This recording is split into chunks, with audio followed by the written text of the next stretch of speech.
Hello and welcome back to Women's Football Talk, the YouTube channel that brings you all the latest news and stories from around the world of women's football. Now before we get into this week's rundown, make sure you like and subscribe and turn on the post notification bell so you never miss a video of ours, and that you're following us on Twitter and on Instagram also for all the latest news and stories as and when it happens.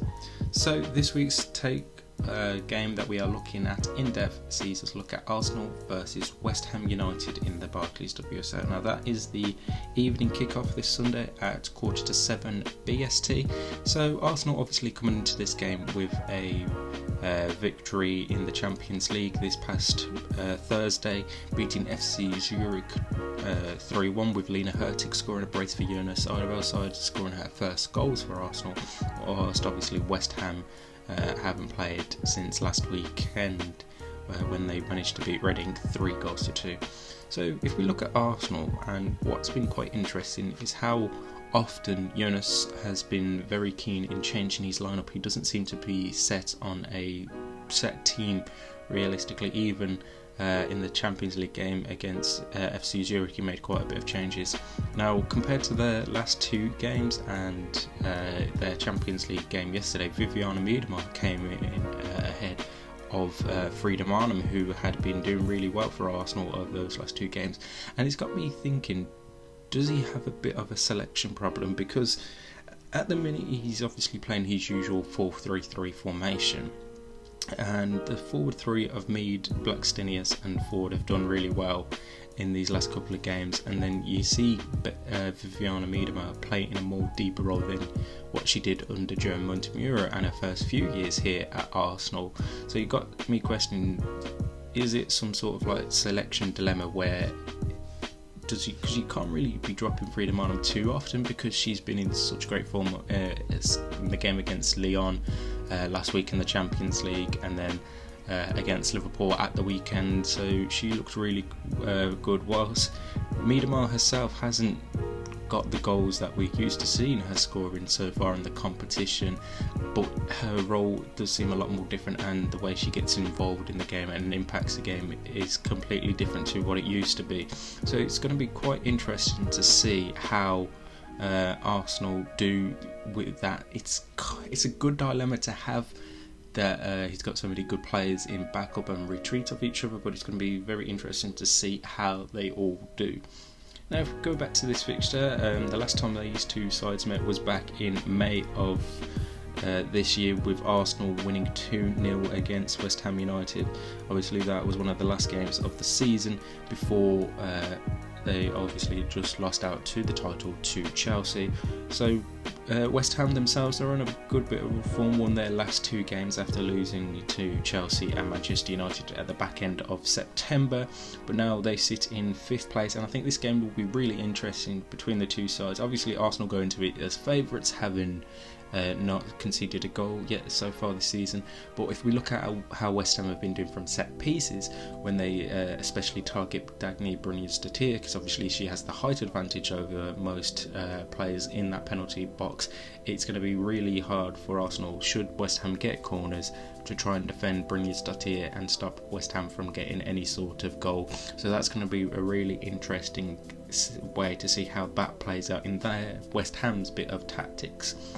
So the rest of the games take place on 2 o'clock BSTs. So we have Reading versus Leicester, Brighton versus Tottenham. Now, I said on the recap earlier on this week we didn't know the full extent of Ellie Brazil's injury. It was confirmed on Thursday that she has suffered a ACL injury, her second ACL in a couple of years, and will miss the remainder of this season, which is absolutely horrible to see, but we wish Brazil a full recovery and can't wait to see her back on the pitch. Then we have Everton versus Manchester United. Now Manchester United will want to get back to winning ways after losing to Championship side Durham in the Conti Cup on penalties this past midweek, whilst Everton, Brian Sorensen's side, obviously won in the Conti Cup thanks to Emily Ramsey's fantastic heroics in a penalty shootout. Obviously Ramsey being on loan from Manchester United won't be able to play in this game, so it will be back to Courtney Brosnan in goal. goal there.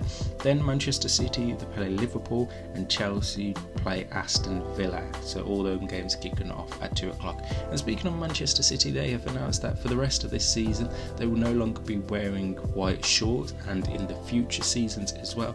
This is to coincide with a few other teams that have put out statements saying that they will be no longer wearing white shorts, so that their athletes can perform to the highest levels even whilst on the period and not having to worry about that. So that's absolutely great to see that these teams and sponsorships are now taking initiatives so that they can combat these type of stuff and the athletes can continue to play at their absolute best. Right, let's head over to the NWSL before we head over into Europe, and it is the NWSL final this weekend as the Portland Thorns take on the Kansas City Current this weekend. The winner will obviously win the trophy at Audi Field in Washington. So the last time these two sides met, it was a 1-1 draw, so obviously we'll be hoping for goals this time round that we can have obviously a clear winner. And then the first meeting between these two sides at the start of the season, Portland won 3-0, so it's going to be very interesting to see how that game plans out.